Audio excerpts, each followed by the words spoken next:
Okay, I'm delighted again to have you here, Mr. Walter Block. This is a huge opportunity for everyone here in Israel to be able to hear your words of wisdom and insights. For me, on a personal level, I must say that you are a champion of freedom and morality, and I think that you gave so much to the world. And I'm proud when I get an email from you. It's like, wow, Walter Block. It's like so nice. So thank you very much. I would just say that we are here on the Genesis Group, and Walter Block is an Austrian school economist and anarcho-libertarian philosopher. He is a Harold E. Eminent Scholar Chair in Economics and Professor of Economics at Loyola University, New Orleans, and Senior Fellow with the Ludwig von Mises Institution. And tonight we're going to speak about the privatization of roads and highways and a little bit of an introduction to the importance of property rights. So, Mr. Block, the floor is yours. Thank you in advance, and go ahead.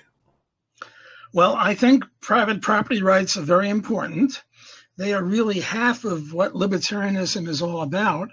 Libertarianism really has two sides of a coin. One is the non-aggression principle. What libertarianism is a theory of what is just law. And we say that just law means that no one should initiate violence against anyone else. And in order to determine whether violence has been initiated against someone else, you have to have private property rights. Because suppose I go over to you and I grab your shoes. Have I violated your rights? Well, it all depends upon who owns those shoes. If you stole those shoes from me yesterday and now I'm just repossessing those shoes, well, then I'm the good guy. On the other hand, I never saw your shoes before, and if I grab your shoes, I'm a thief. So in order to have the non-aggression principle, you have to have private property rights. Private property rights, along with the non-aggression principle, are the two sides of the coin of libertarianism. Now, there are some people who say, well, we shouldn't have private property rights. The land belongs to the land, and we shouldn't, interfere with the land. Well, if we can't interfere with the land, if we can't own the land, we're all going to die because we need the land at least to stand on and to grow food and keep crops and cows and places to live. So I think it's problematic, let me be polite, to say that we shouldn't have ownership of land. All ownership of land, all property rights means is the right to use and the right to prevent other people from using it. So I own this shirt. I can use this shirt, and if you grab the shirt from me, well, then you're a thief. So I think property rights are very, very important, and there are only three ways that we can deal with physical property. One is government ownership. The problem with government ownership is that we tried that in the Soviet Union. We tried that in East Germany versus West Germany, and in North Korea versus South Korea. And government is not a good owner of property. Hayek tells us that if government owns property, we will have information flows and difficulty with information flows, and we won't be able to have government allocate resources in any rational way.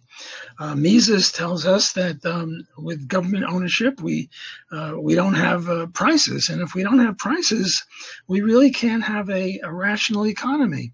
We don't know whether it's better to build railway ties out of platinum or steel. Platinum is better, let's say, but platinum has such a high price that it indicates we can't waste platinum on railroad ties. We should use steel. But if we don't have prices, we can't know that. Now we're planning blindly. The second way of having property rights apart from private ownership would be non-ownership. But if you have non-ownership, then you have a thing called the tragedy of the commons. What's the tragedy of the commons? The tragedy of the commons is when we own something in common, namely no one owns it or everyone owns it. Well, we mistreat the resource. We use it too fast. My best example to illustrate this is the cow versus the buffalo. The cow was always privately owned. People owned cows, and they took care of cows, and they made sure that other people didn't rustle their cows. Whereas the buffalo, for many years, was not privately owned. The buffalo was owned in common, and the buffalo almost went extinct because if you shot a cow or you slaughtered a cow, you paid a big price. Namely, you don't have that cow tomorrow. But if you shoot a buffalo, you wouldn't have the buffalo anyway. So you might as well shoot it. And people overshot it and almost went extinct. And you have the same problem with whales and codfish. They're owned in common, and people overuse that resource. You have the tragedy of the commons. So the best, most rational, most economical way to deal with property is private ownership. And the advantage of private ownership is that people take care of the property. They don't allow it to disappear and go extinct. And then we can have a good economy if people own private property, own property privately. Now, the topic I was asked to talk about today was roads. But before I get into roads and highways and streets, let me just say that there are two reasons to privatize anything. And my motto is, if it moves, privatize it. And if it doesn't move, privatize it. And since everything either moves or doesn't move, you privatize everything. That would be the libertarian ideal. The anarcho-capitalist situation would be there is no government and we all own property privately. Well, there are two reasons for it. One I've sort of gone over, namely the utilitarian or pragmatic reason for property, private property. The alternatives mean that masses of people will die because either government or non-ownership will take place, and the economy will falter. But then there's the ethical reason. If we're going to have the non-aggression principle, we have to have private property. I own myself. You own yourself. That means that if you murder or rape or kidnap me, you're a criminal, and obviously vice versa. So private property rights can be defended both on pragmatic or utilitarian grounds and also on ethical grounds. If we don't have private property, if I don't own myself, well, I don't know who's going to own me. And then we have slavery, and that's certainly highly problematic from an ethical point of view. Okay, with this introduction, let me now launch into a little discussion about roads and highways. Why should we privatize roads and highways? Well, one reason is in the United States, and unfortunately I'm not familiar with the Israeli road situation, so it'll have to be from the US where I'm more familiar. 40,000 people die every year on the roads. That's horrible. I mean, 40,000 people dying is monstrous. To put this into context, Katrina only killed 1,900 people in New Orleans, and the bombing of 9/11 only killed, I think, 3,000 people. Every life is precious. That is, every innocent life is precious, and 40,000 people die on the highways, which is just horrendous. And yet no one talks about this. You don't see anything in the New York Times or even the Wall Street Journal.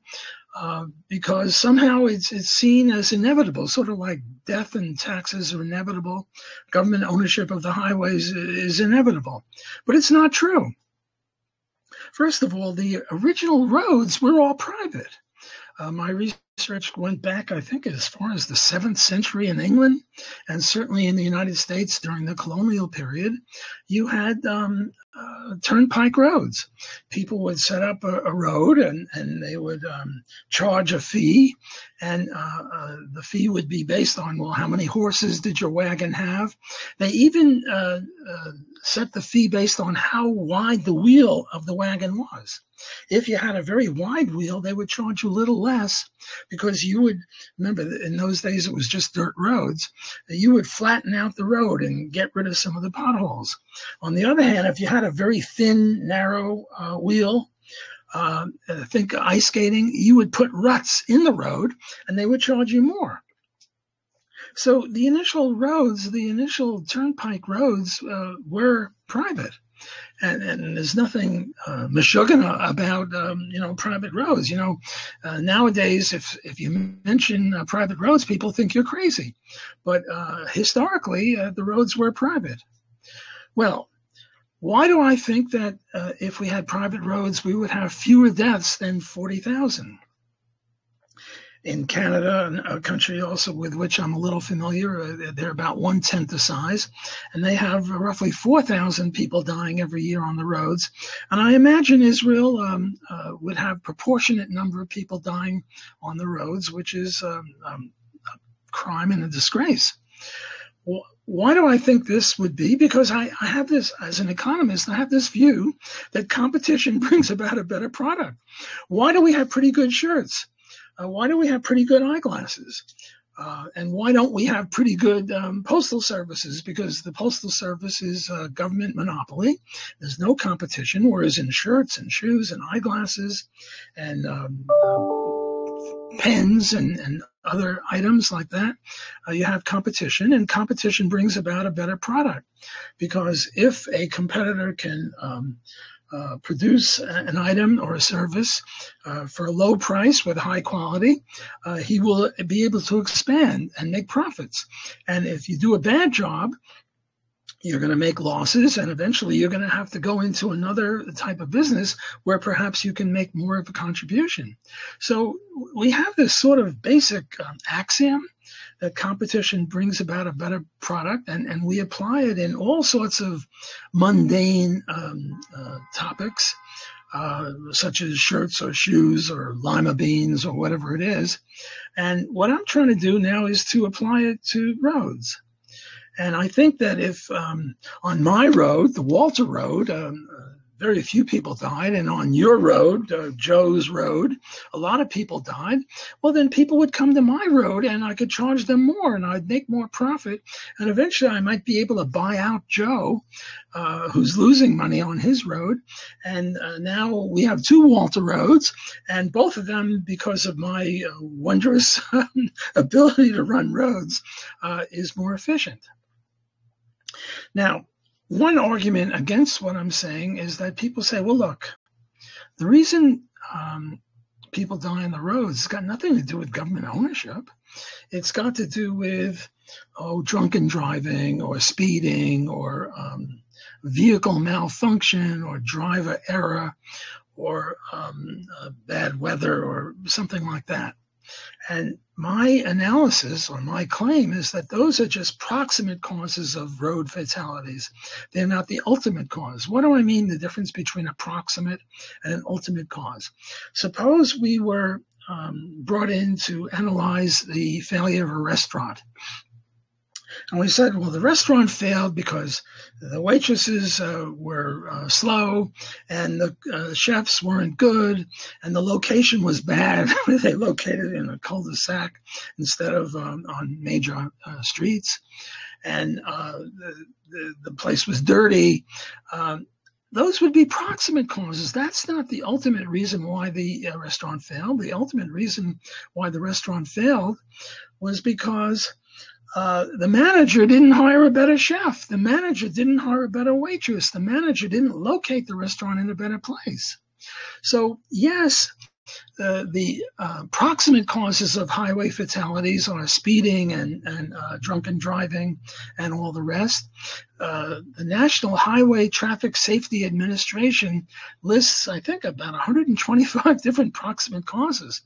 They get very detailed, like, for example, how far away from the road is a hospital, because the closer the hospital, the fewer deaths? Or do they have ambulances based on helicopters, in which case you have fewer deaths than if you have a ambulance, a vehicle ambulance? So they go into very, very fine detail as to proximate causes, but they're all proximate causes. The ultimate cause is that the manager didn't deal with speeding, didn't deal with drunken driving, didn't deal with vehicle inattention or vehicle failure or driver inattention, people looking at their cell phones, things like that. So what would happen under a system of private roads would be each manager, each owner would try to deal with the proximate causes. And the ones who dealt with it best would be able to attract more customers, and then we would all learn from each other. Whereas right now, the rules of the road all emanate from Washington, D.C. Again, I'm sticking to the United States, which I know better, but then hopefully we can extrapolate to Israel or any other country. In the United States, to get on a highway, a major highway, you have to do at least 40 miles an hour, and the speed limit is 70. And that's the rule for every road. But is that the best rule for the road? Maybe there'd be better rules for the road. Maybe on a 3-lane highway, on my road, what I would say is everyone on the right-hand lane had to do 55, and everyone in the middle lane had to do 70, and everyone in the left lane had to do 85.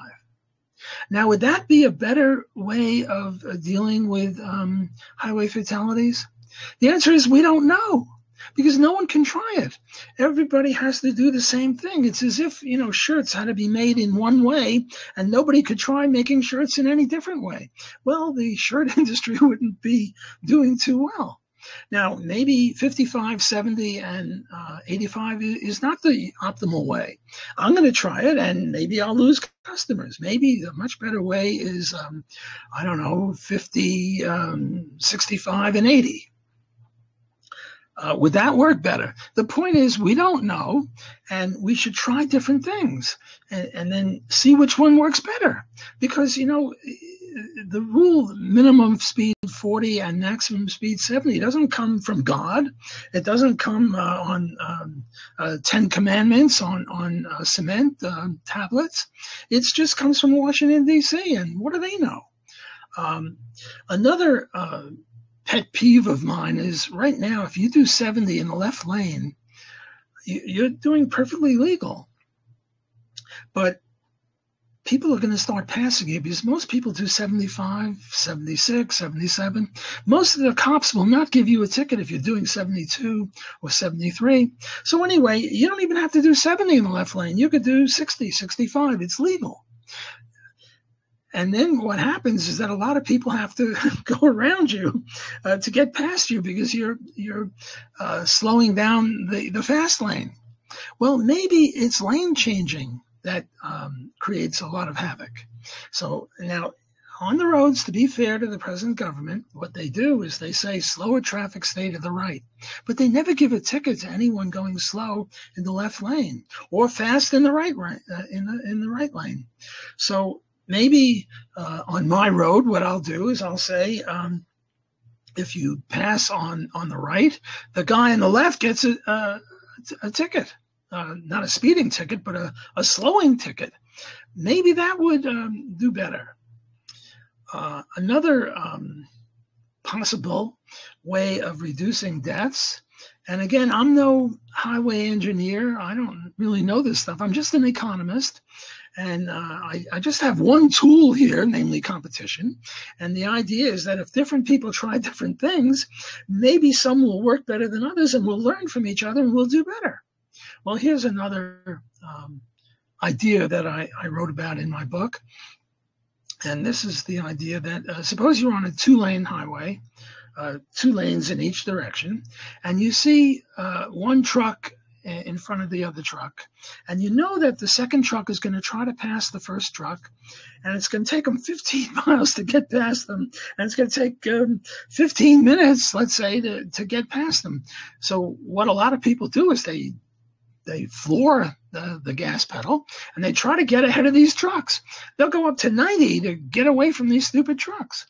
Well, maybe on my road, what I'll do is I'll institute a policy which says that if you have this truck race where two trucks, one truck is trying to pass the other, the truck on the right should slow down a little bit and let the other truck get past them, and not, fight them out for 15 miles. I think that might save lives too. I don't know. Again, I'm not a road engineer, but I'm just speculating. I'm thinking of how could we do things differently so that we could learn from competition and from different people trying different things.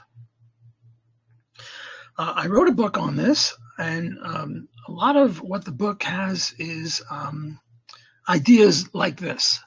Another idea I had is whenever there's a place where a lot of fatalities occurred, what you do is you put a Jewish star or a Christian cross or a Mohammedan Islamic symbol, and I don't mean 3 feet high, I mean 40 feet high, and maybe that'll get people scared, and they'll slow down, or they'll be more careful, or something like that.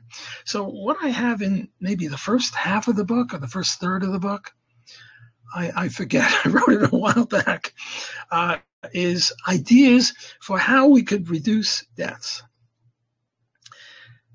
And the second motivation for me writing this book was not highway fatalities, but rather congestion, traffic congestion. I don't know what it's like in Israel. I expect that it's the same way there as here. But in the morning rush hour, in the evening rush hour, the cars just pile up in bumper-to-bumper traffic. The fastest way around a city is with a bicycle or maybe a motorcycle if you go through the lanes. But a bicycle will probably be faster because cars, I think the average in New York City, where the traffic jams are horrendous, is something like 7 miles an hour, and people can run faster than 7 miles an hour. You have to be a decent runner, but you can run faster than cars.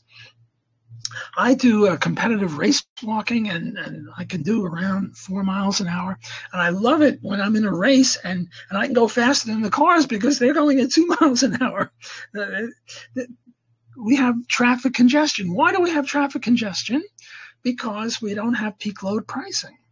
Now, under private roads, people would charge more during the morning rush hour or the evening rush hour. Ski lodges charge more during the winter than the summer. And beach places charge more in the summer than in the winter. And movie theaters charge more a Saturday night than on a Tuesday afternoon. Tuesday matinee, they'll charge half price. So we have peak load pricing all throughout the economy, but we don't have it in highways and streets and roads. And if we did, of course, then traffic would move. What we now have is the Sovietization of traffic, where there's a zero price for entering. I mean, you pay taxes on gasoline, but you pay the same tax on gasoline whether you use it during the rush hour or 3 in the morning. So under private enterprise of roads, probably the charge would be pretty high, 8 in the morning, and pretty high, 5 in the afternoon. But at 3 in the morning, very, very low. And then traffic would move a lot faster, and then people would not get into as many fights. And sometimes they kill each other over, over traffic congestion. So that would be my second motivation for writing this book.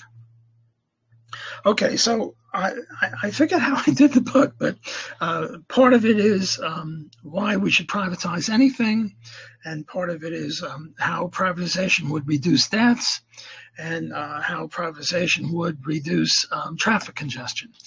Then maybe half of the book, or a third of the book, I forget, what I do is I deal with a whole bunch of objections. And people came up with all sorts of objections to private highways. For example, you live in your house and you pull out of your driveway and you pull into Elm Street, which is the street that you live on. And the Elm Street guy says, well, that'll be $1 million. Namely, you're trapped in your house, or you're trapped out of your house. You can't get back into your house because they'll charge you $1 million. Well, that objection, and at least to my satisfaction, I answer all these objections. That objection would be answered by the claim that the road owner wants people to have houses on his road so that he can charge people for getting on his road. And in order to induce you to build a house on his road, he would have to contractually obligate himself never to do anything like that. You see, if you start with the fact that there's a private road and your house is trapped, well, then it's a great objection. But if you start with the thing at the beginning of the system, the road owner wants people to have access. He wants to encourage houses and shops and stores and shopping malls and stuff like that. And in order to encourage people to build there in the first place, he's going to have to contractually obligate himself not to trap you or prohibit you from getting into your house. So that would be one objection. Another objection would be this thing called eminent domain, or in Canada they call it expropriation. I'm now in New Orleans, and I want to build a road to San Francisco. And I'd like to build it as the crow flies, straight, because the straight would minimize travel costs. But do you know how many people live and have property between New Orleans and San Francisco? I don't know, but it must be at least in the 100,000s, if not in the millions. So what government does when it wants to build a road is it uses eminent domain or expropriation. It goes to the landowner and it says, okay, landowner, the market price for an acre of land around here is $10,000 an acre, and we're going to get a couple of acres from you to build the road, and whether you like it or not, you're selling your land to us. The question comes, well, can we build private roads without the government? And if you need the government, well, it sort of takes away a lot of the impetus for private roads, and certainly a lot of the impetus for libertarianism, because the most radical version of libertarianism would be without a government. And without a government, you couldn't have eminent domain. One of my favorite cartoon characters is Cartman on South Park.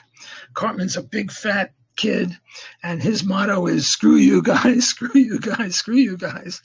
So the idea here is Cartman owns some land halfway between New Orleans and San Francisco, and when we come to him and say, "Hey, Cartman, we'd like to buy some land because we want to put a road in here," Cartman says, "Well, screw you guys. Either I'm not selling at all, or I want $1 trillion per acre," or something like that, which would make it unfeasible to build the road. Well, there is this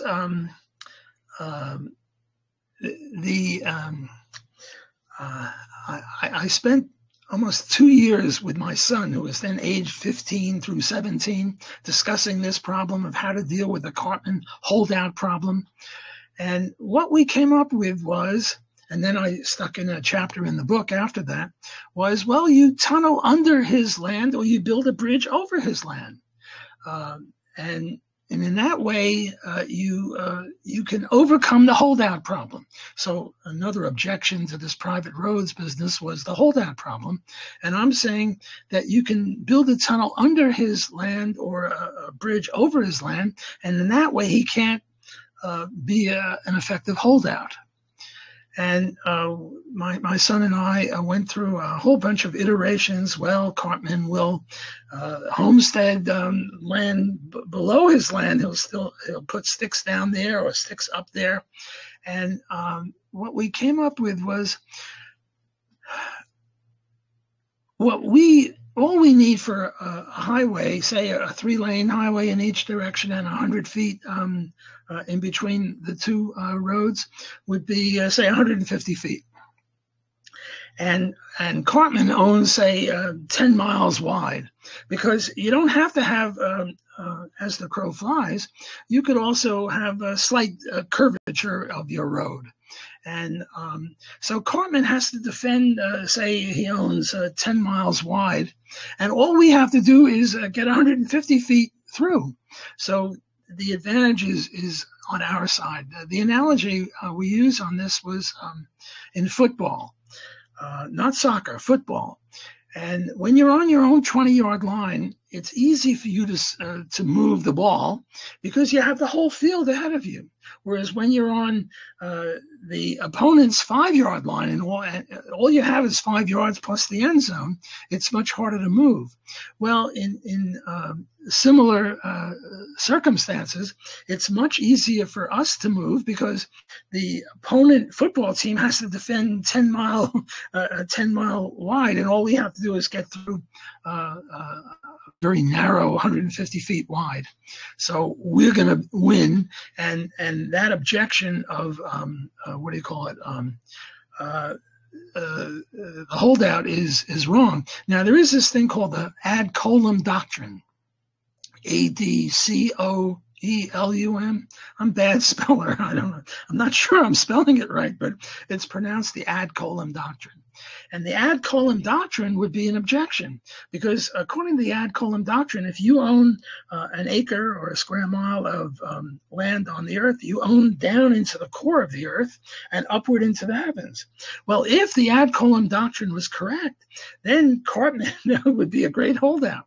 But we libertarians reject the ad coelum doctrine because we believe in homesteading, and the way you get to own land is by homesteading it. And Cartman never homesteaded land 50 feet below or 50 feet above, so we can put in a tunnel or a bridge if we want. Well, I've been at it for over a half hour, and I'm sort of running out of steam here. I need some, I don't know, feedback or questions. Yeah. I didn't want to disturb you, of course. That's why I allowed you to speak uninterruptedly. But I would like to ask some questions, if I may. Sure. Okay. So the first question is: let's say that someone is living on his ancestral land for many long years, and then comes an entrepreneur who wants to build a highway not far away from his land on one side, and then comes another on the other side. And he doesn't have a part in the deal because nobody has to pay him for building on his property. But he is like an island in between highways, and he is enjoying all the pollution that he didn't enjoy before. What will be the kind of compensation, or how you deal with this kind of situation? That's a very, very good question. I forget whether I have that objection in the book or not. The idea is there are two ways to deal with pollution. Did I hear you correctly? You're talking about pollution, air pollution, dust particles, yes, sir. Right?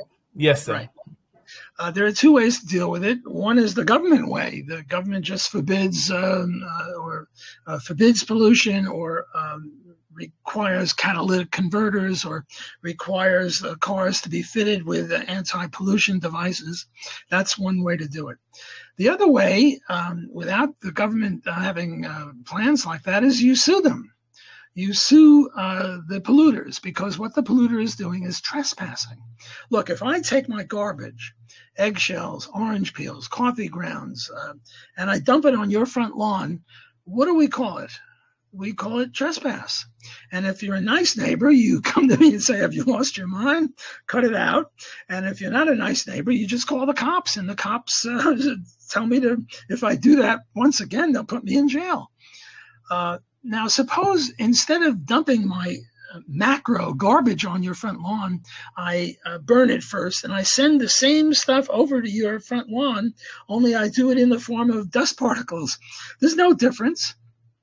You should sue me. Well, now the question comes, what are you going to do? Sue each car driver? Because each car driver commits a very, very small amount of pollution. And we have a concept in law called de minimis. The law doesn't take into account trifles. Look, I exhale. What am I exhaling? I'm exhaling carbon dioxide. You're going to sue me for polluting? No, that's just de minimis. And also, I have a right to exhale because my grandparents exhaled, I presume, and we've established ownership rights of exhaling. So you can't sue each car owner. But what you do is, if you have private roads, you sue the private highway owner. It's sort of like if you live next door to a nightclub and the nightclub is making noise at 3 a.m, you don't sue each person who's making noise. There might be 1,000 people in the nightclub. What you do is you sue the nightclub owner. So with private ownership of highways, you can then sue the highway owner, and then the highway owner turns around and imposes, not necessarily imposes, but what he says to his customers is, if you put in a catalytic converter, if you use gasoline that doesn't pollute much, I'll charge you less. On the other hand, if you want to have a gas guzzler, a polluter, I'll allow it, but I'm going to charge you a lot more because these people are going to be suing me, and I need the money to pay them. So I think the answer to that objection would be that if we had private roads, you wouldn't need government having clean air acts or things like that. And this is really all government's fault, because in the early days when pollution first started, people would sue each other, and this was working pretty well. But then the government said, well, the pollution of the air is, you can't sue anyone for it. Murray Rothbard has a very, very important piece. I forget the exact title. It's in the title. It's called Air Pollution.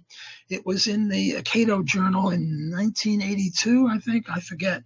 That would be the definitive libertarian answer to the pollution problem. And I stand on Murray's shoulders on pollution, on roads, and on pretty much everything else that I do. So I utilize Murray's analysis there. Thank you very much. Another question. In a situation where the state doesn't exist, in a anarcho-capitalist society, then every man will have to buy an insurance from a private insurance company and also a protection company, security company, I mean. So what if the free man is going to buy an insurance from a very small company, and the owner of the road, because they are so rich, they will be able to have stronger, more stable insurance companies, and then they will be able to buy out or basically do something behind the curtains and bribe the small company, and that man will be left with no protection. What can be done in a situation where you have a big shark and a small one?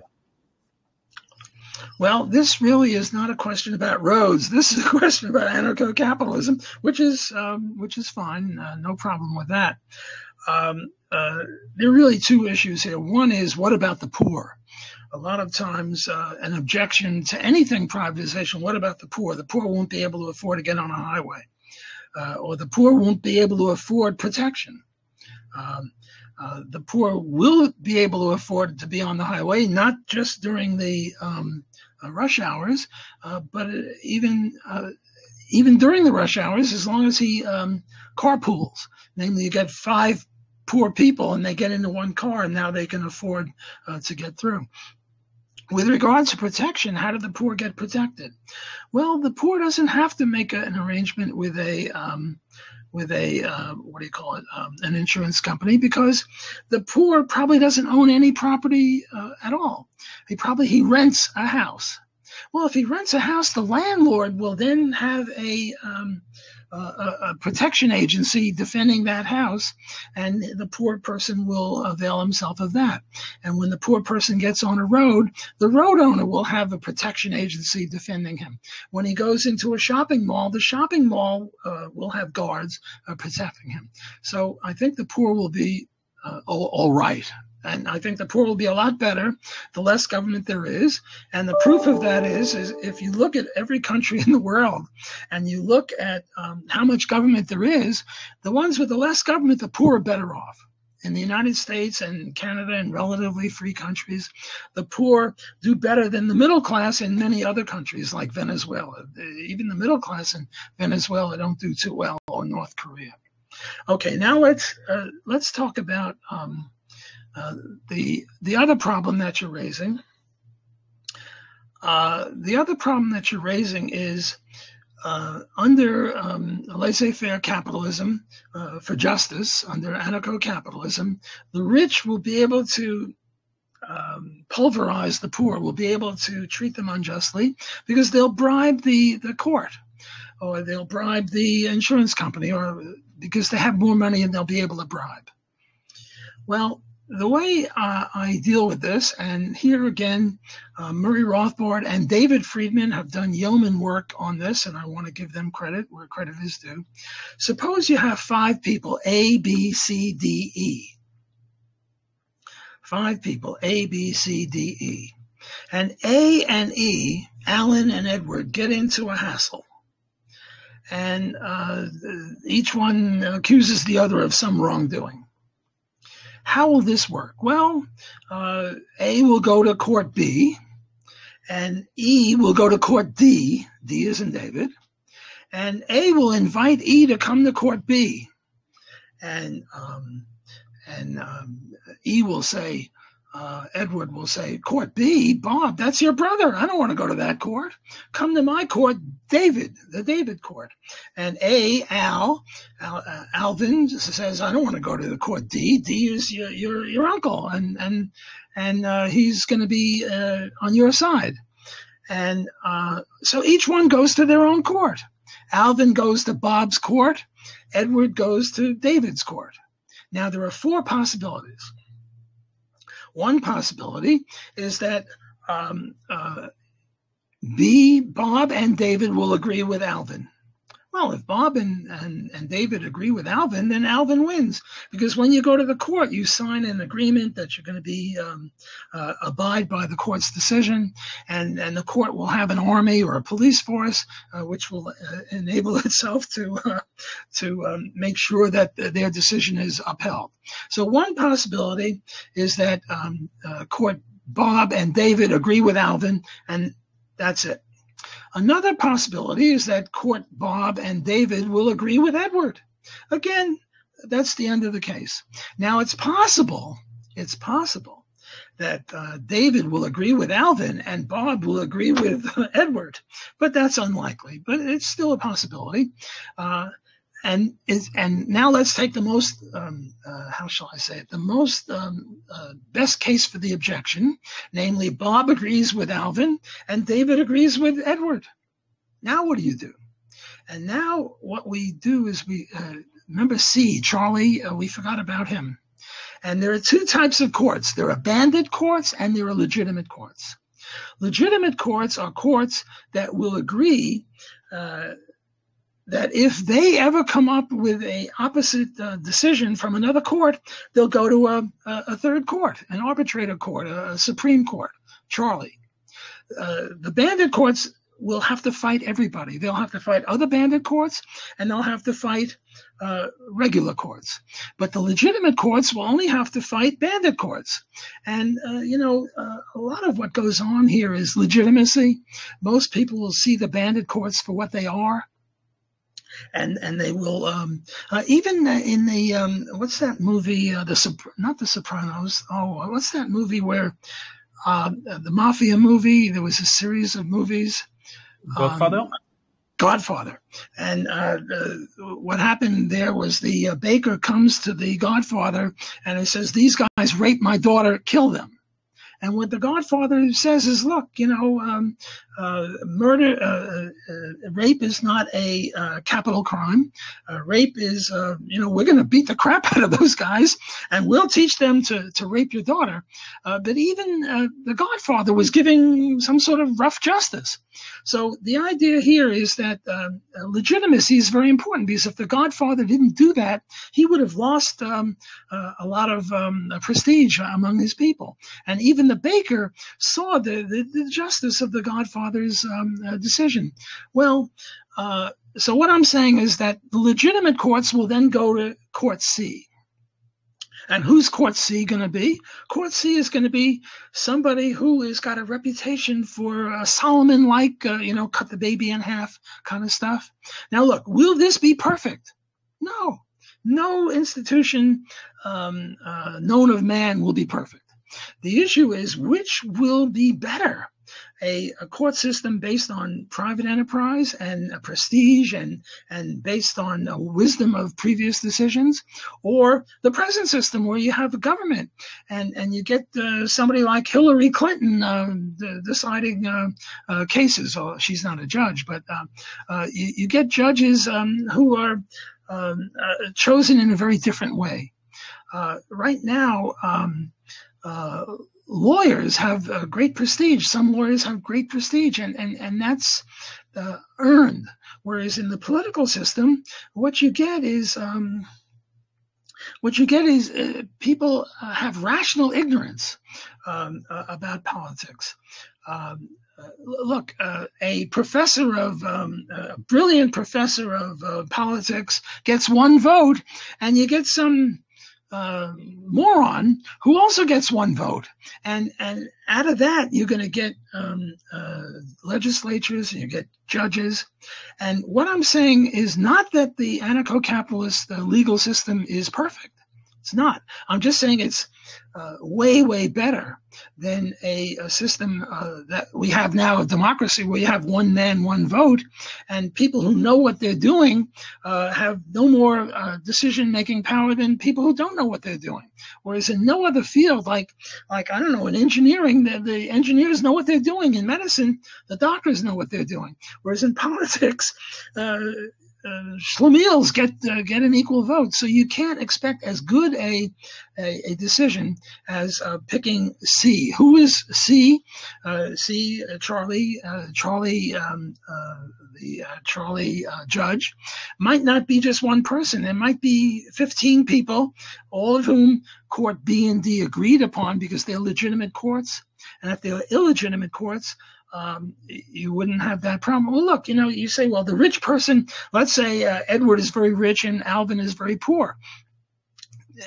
Right now you have that problem. Very rich people can hire better lawyers, and make more bribes to the judge. Now, look, bribery is very bad. If the reason you get a decision is because you bribe them, it's very bad. But you have to compare the private and the public situation. And I think that the private situation will be better than the public situation. Thank you very much.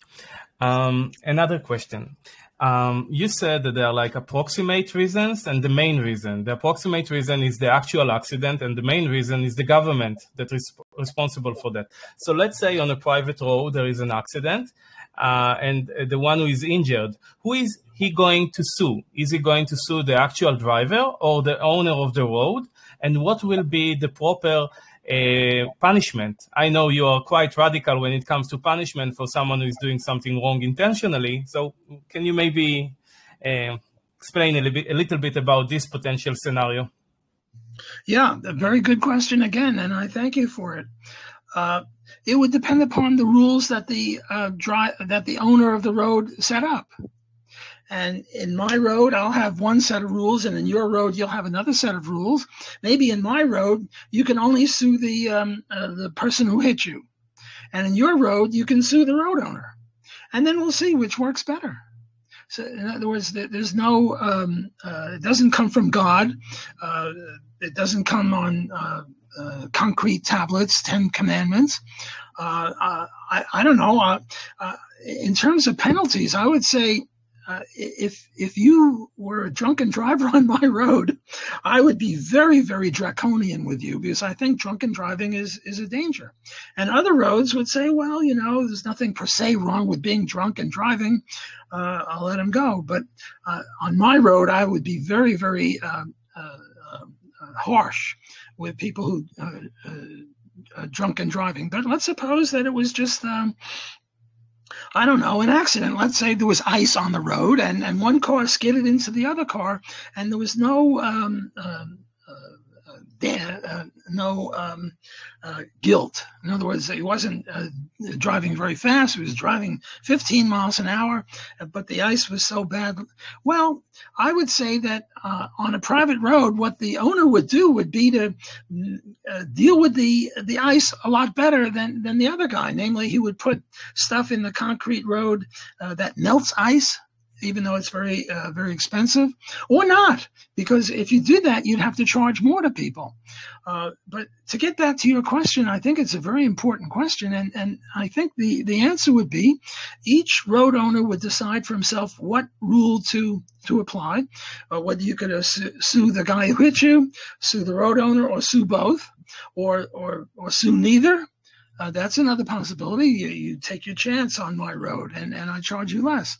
And I think the market would iron these things out, and we would have maximum satisfaction in the industry. Thank you.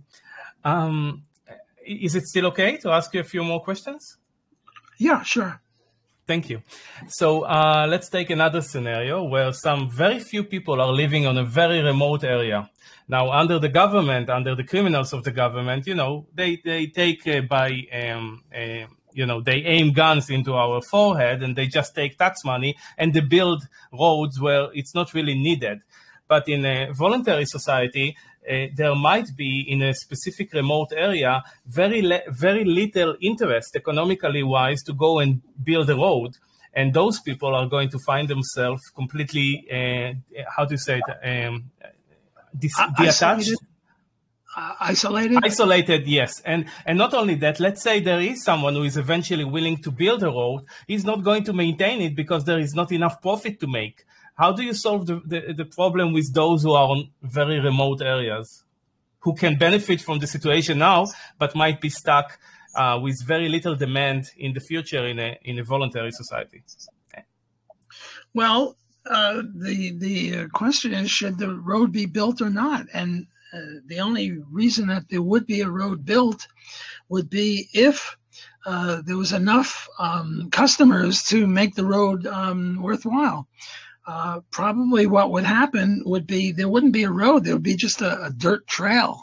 And the people who wanted to locate there, like in the middle of the desert, or in Alaska, or in the middle of the Rocky Mountains in Wyoming, the reason that they would be there would have to be very important. In other words, their productivity would have to be very high for them to locate there in the first place.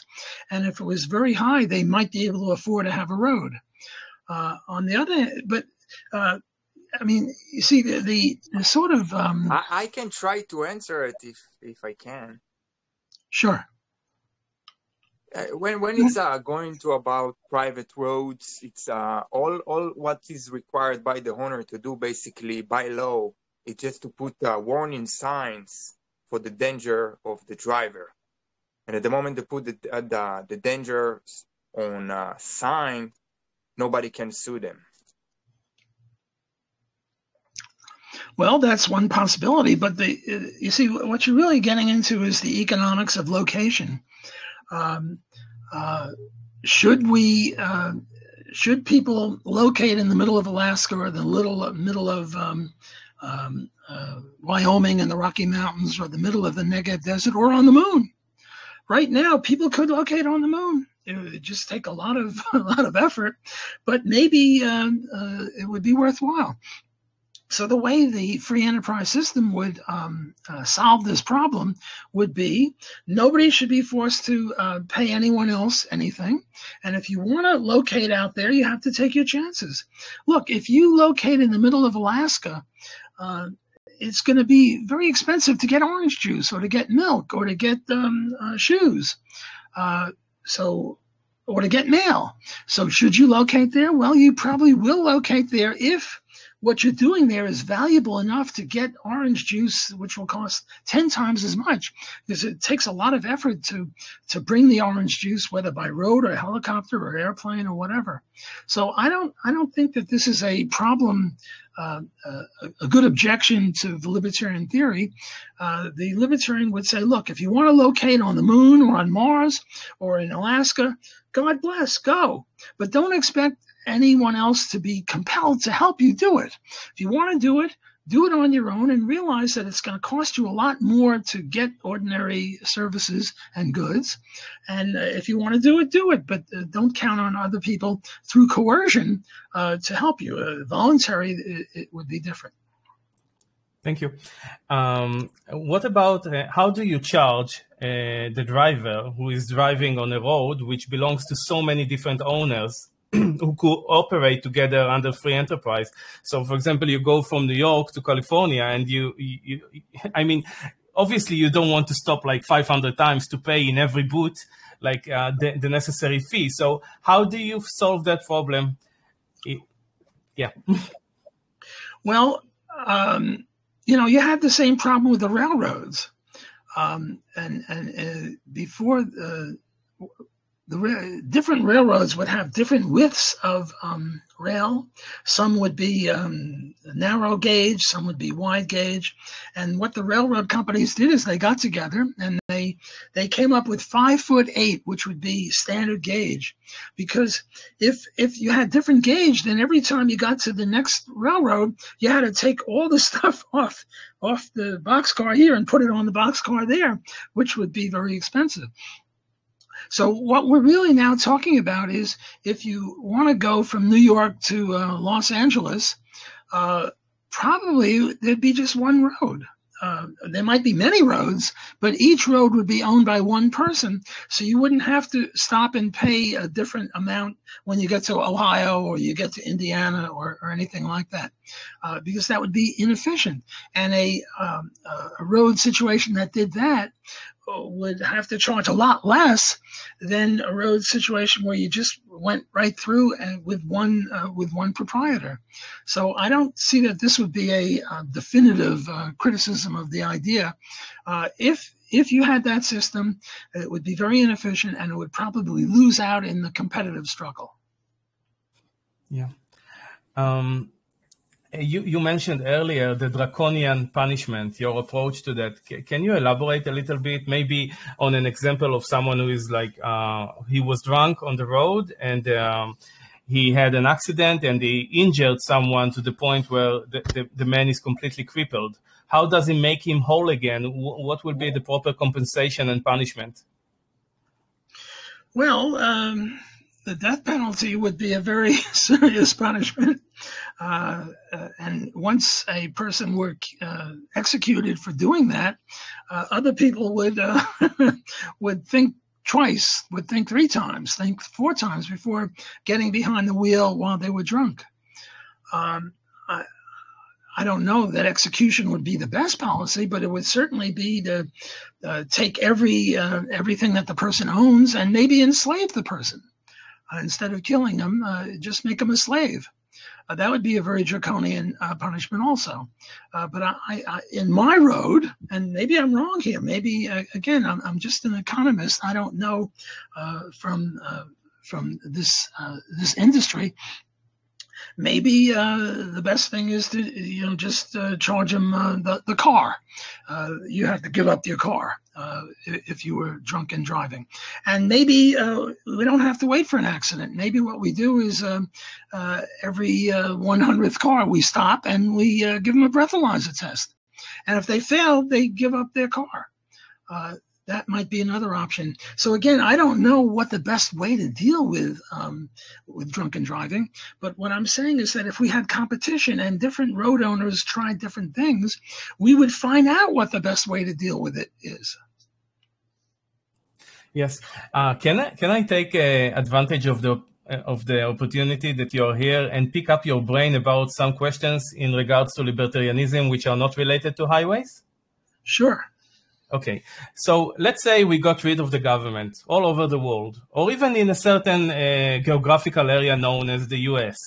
Now, right now, the situation is the lands belong mostly to the government and to different owners who didn't produce so much value in society, but they probably used lobby or whatever else to use the force of the government to get rich in many cases and get control of more lands and more lands. And now we got rid of the government, but the situation in reality is very unfair. Most of the land belongs to very strong men who didn't really produce good services or values. How do you sort it out? Like, how do you shuffle the cards, if you will? And is it even moral to do it? That's a very good question. And we have one example of that, and that is the USSR. When the USSR fell apart and now we just had Russia, they did privatize a lot of stuff. So what we're talking about is the transition period. And the transition period, if we had a God's eye knowledge, namely we knew exactly who paid taxes for what, we would just, redistribute the land in order of who paid for what. So if, I don't know, if somebody lobbied for money and got vast amounts of land that they didn't deserve, we would take the land away and give it to whoever. There was this case in British Columbia, Canada, and there was this thing called BRIC, BCRIC, British Columbia Resource Investment Corporation. And this was a Crown corporation, sort of government ownership, and they owned forests, and they owned mills, and they owned all sorts of stuff.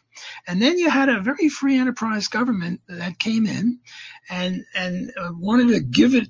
And what they did is they made up a new company, BRIC, private company, and they gave 5 shares to every citizen of British Columbia. Well, this is a very rough approximation of what was going on, but better than nothing. So that's one possibility. Just give an equal share of the roads and the bridges and the tunnels and the buildings to everybody. It's not. It wouldn't be perfect, but the perfect is the enemy of the good. So one way to do it is to just give everyone an equal share of all the government things. Another possibility is you give the Russian farms to the farmers. You give the Russian steel mills to the people who work in the steel mills. You give the schools to the professors. This would be a rough approximation of homesteading. In other words, the libertarian ideal is to give it to people who worked on it, because we believe in John Locke and homesteading. Well, who worked on the farms in Russia or in the Soviet Union? The farm workers did, so give it to them. This is a very, very difficult question to because we just don't know. See, if we had a God's eye view and we had perfect knowledge of everything and we knew who did exactly what to whom, well, then justice could be obtained. But we don't have anything like that knowledge. So we're forced to do equal distribution like BRIC, or giving the, the copper mine to the copper workers or something like that. That would be a close approximation as to what we could do. Yes. Thank you very much again for your amazing answers. 2 more questions that I think about. Let's take the example of Israel, which is completely surrounded by very peaceful and loving countries, namely the Muslim countries. And if, for example, we got rid of the government, which is something that I wish for, how do we protect from them? What would be the best way to do it, considering that we are not in the States, we are not, we don't have Canada on the north and Mexico at the south. We are actually, Syria, Jordan, Egypt, all those nice countries. So how do you deal with them? Because the danger is always there. It's always immediate. But in the same time, I understand that we are going to have a lot less tension if our government is not going to perpetuate the reasons for war. But how do you deal with it? Well, let's go back to 1946 or 1947, before the State of Israel was born. Who was defending the Israelis? Who was fighting? Irgun and Stern and Leumi and other private groups. They did pretty well. They were private. They weren't perfectly private. They were not perfect, but the answer to your question is, well, how did Israel start? Israel started before Israel was a country. There were private defense agencies, in effect. The Irgun, the Stern, these other groups were private. But, look, I'm not a big fan of the Israeli government, because I think the Israeli government is too beholden to the United States. As far as I'm concerned, they should have kept the Sinai Peninsula. Eisenhower threatened them, and they should have stood firm. When a rocket comes in from one of these places, 100 rockets should go the other direction. But you don't do that. Instead, you have this, what is that defensive thing where they knocking on the roof in every building before you bombard it. Yeah, I mean, it's ridiculous. Absolutely. And yet that's the government. The Irgun wouldn't be doing that. The Stern group wouldn't be doing that. The Stern group would, and in my view, the Israeli soldier is only twice as good as the Arab soldier, man for man.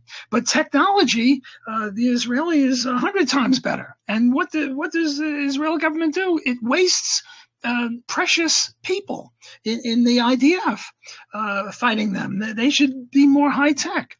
But so I'm not a real big fan. Look, I thank God for the Israeli government compared to nothing. But could we do better? Yes, I think we could do better if we privatized it. My motto is privatize everything, and I have no exceptions for that. And I think the Israeli case, I mean, it sounds horrible. It sounds as if what's that phrase? If the Arabs put down their guns, there would be peace. If the Israelis put down their guns, there would be no more Israel. Well, I think that's very true. But the point is that the Israeli government is not perfect, not so great. I think we could do better. And I think if it was privatized, it would do better. Would it do perfectly? No, but it would do better. Yes. What are you going to do, assuming that there is no government, with immigration problems? Because the people who are living around Israel are not compatible culturally wise, are not compatible religious wise, and not even IQ.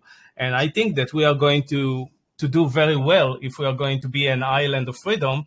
And how do you protect from all those people to immigrate for business opportunities or just improving their life while destroying us? Let me not answer the Israeli situation. Let me answer the Mexican and the U.S. situation. There is a debate among libertarians on this issue. Some libertarians are open borders and others are controlled. Hans Hoppe and Murray Rothbard are not open borders. They want to have limitations on the immigration from Mexico, which means from South America and from Africa and from everywhere else. I am a libertarian. What's the word? I'm a libertarian. I'm a principled libertarian. And the way I approach the immigration question, and let this be the last question because I'm sort of running out of steam. It's been over an hour now. Of course. There are really two issues. One is deontology, and one is utilitarianism or pragmatism. From a deontological point of view, suppose somebody from Mars comes to the middle of Alaska or the middle of the Rocky Mountains in Wyoming, comes with a helicopter and starts homesteading land that's never been homesteaded before. And now the U.S. government comes and kicks him out. What libertarian law did the guy violate? None. And yet what Hans Hoppe says is that the U.S. government owns that land in trust for all the American citizens. And I say, Hans, you're an anarchist. How can the U.S. government own anything? And even apart from that, he was the first one there. And Hans Hoppe has done more than, and Murray Rothbard has done more than most libertarians in terms of homesteading. The first homesteader is the rightful owner. Well, this guy came from Mars, and he is homesteading, so you can't kick him out. Now, my criticism of Rothbard and Hoppe is what they're willing to do is to jettison libertarian theory in order to promote pragmatism and utilitarianism. Because look, a lot of these people from Venezuela or Africa or Mars are criminals. Now there's a big debate, are they more or less criminals than the people already here? It's a different issue. But look, suppose there were 1 trillion people from Mars. Do we really want 1 trillion people in the United States? No. So how are we going to have our cake and eat it? How are we going to not jettison libertarian theory, but also protect ourselves from all these immigrants, even if they're good guys, and a lot of them are not good guys. And in Israel, with the return of the Palestinians, they're certainly not good guys from the Jewish-Israeli point of view. The answer is privatize every square inch of the country, including the water, including the Mississippi River, including the Great Lakes, every square inch. Now, you might say, well, some of it is submarginal land, and nobody really wants to homestead it, but it's only submarginal land before we get into this issue. Once we raise this issue, there's no more submarginal land. People will homestead all of Alaska and make sure no one can come in. So now to get back to Israel, Israel should have an open borders policy, but every square inch of land in Israel should be privately owned. And now we have problems with the Arab Israelis, big problems with the Arab Israelis. I think what you have to do is have 2 countries and kick them all out of Israel and let there be the new country of, I don't know, Palestine or some other thing. Let's suppose that the Jews were 100% of all the land there. Well, now if any Arab comes in there as a homesteader, he's a trespasser. So we can now save Israel from being inundated and also save libertarianism. So I think the answer is to privatize every square inch, including the roads and the parks and this and that and everything. And now if people come in, they're trespassers. And also, if you invite somebody to come in and he starts committing a crime, you're responsible for that. So there'll be very, very little immigration. I think I'll be welcome there. I'm Jewish, and I think I can immigrate to Israel. I think I would be accepted. But there would be we would be able to pick and choose who we immigrate, but we would also be able to uphold libertarian theory. Thank you, Walter. Thank you very much. I think I should let you go. It's been more than 1 hour. I'm very happy for your time, for your knowledge, and for everything that you're doing. It's absolutely great. Will I be able to meet with you again in 1 month for another subject? Absolutely. Wonderful. So I don't know if you're going to celebrate the Rosh Hashanah Eve today, but if you are, please enjoy your time. And I will see you soon. Thank you very much for coming. Thanks for having me. Bye. Thank you. Bye. Thanks, Walter. Wow.